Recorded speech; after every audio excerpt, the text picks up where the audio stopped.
먼저 북 잠수함 침투 및 공격 대비 태세를 소개한 사항입니다. 합동참모본부 해군 작전사령부 해군 제2함대 사령부는 작년 11월 발발한 대청해전 이후 실시된 전술 토의를 통해 북한이 기존 침투 방식과는 달리 잠수함을 이용 서북해역에서 우리 함정을 은밀하게 공격할 가능성이 높다는 것을 예상하였습니다. 그러나 이함대 사령부는 대청해전 이후 백령도 근해에 잠수함 대응 능력이 부족한 천안함을 대체한 채 대잠 능력 강화 등 적정한 조치를 하지 않았습니다. 또한 합동참모본부와 해군 작전사령부는 이함대 사령부의 대잠 능력 강화 조치 이행 여부 확인을 소홀히 하는 등 전투준비 태세를 소홀히하였습니다.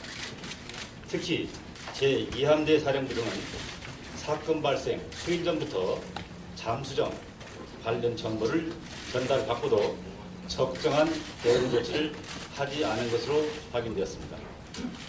다음은 상황보고 및 전파 업무를 부실하게 한 사항입니다. 해군 제2함대 사령부는 천안함으로부터 3월 26일 21시 28분경 사건 발생 보고를 받고서도 해군 작전사령부에는 3분에 보고하였으나 합참에는 17분이 경과한 21시 45분에서야 보고하였습니다. 또한 21시 53분 천안함으로부터 침몰 원인이 모래 피격으로 판단된다는 보고를 받고도 이러한 사실을 합참, 해군 작전사령부 등 3급 기관에 제대로 보고하지 않아 초기 대체에 혼선을 초래하였습니다. 천안함 사건 발생 이후 23시경에 속초함이 추격, 발포한 해상 표적물의 실체에 대해서 이번 감사기간 중 KNTDS, TOD, 레이더 사이트 영상 및 전문가의 자문을 통해 정밀 조사했으나 실체에 대한 결론을 내리기가 어려웠습니다.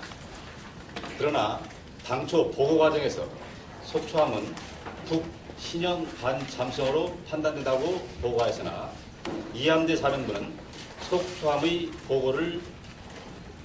보고와는 달리 상부에 3대로 보고하도록 지시하였습니다.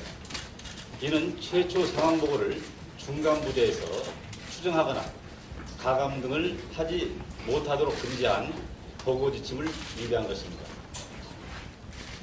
합동참모본부는 지휘통제실에서 제2군 사령부로부터 사건 당일 21시 45분경 천안함 침몰 상황을 보고받고도 합참 의장에게는 26분이 지난 22시 11분경에 국방부 장관에게는 29분이 지난 22시 14분경에 보고하는 등 극장 보고를 하였습니다. 또한 긴급 상황을 전파해야 하는 유관기관 중 상당수 기관에 상황을 전파하지 않은 것으로 나타났습니다. 그리고 사건 당일 22시 09분부터 24시경까지 여러 차례에 걸쳐서 해군 작전사령부로부터 사건 발생 시각이 21시 15분이고 폭발이 청취되었다는 등 외부 공격에 의한 사고 가능성을 보고받고도 사건 발생 시각을 21시 45분으로 이미 수정하고 폭발음 청취 등을 삭제한 채 당일 장관들에게 보고하여 대에 발표하였습니다. 다음은 상황 발생 후 위기 대응 조치가 부실한 사항입니다. 국방부는 천안함 침몰 사건과 같은 위기 상황에서는 관계 규정에 따라 위기 관리반을 소집해야 하는데도 위기 관리반을 소집하지 않았을 뿐 아니라 소집한 것처럼 장관에게 보고하였습니다. 또한 합참 등 일부 반기 부대는 위기 조치반을 소집하지 않았고 비상 상황 시 의무적으로 조치해야 할 전투 대응 태세를 이행하지 않았습니다. 끝으로 언론 발표 및 군사 기밀 관리가 부적절한 사항입니다.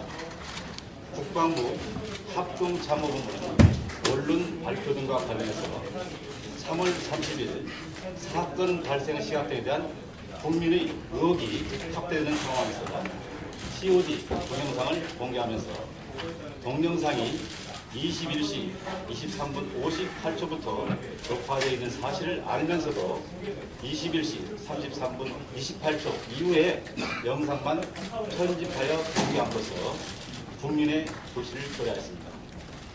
또한 3월 27일 07시 40분경 청와대 위기상황센터로부터 사건 발생 시각 등을 알 수 있는 한국지질자원연구원의 지진파 자료를 받았습니다. 그러나 당시 혼선이 있었던 사건 발생 시각에 대한 적극적인 수정 조치를 하지 않았습니다.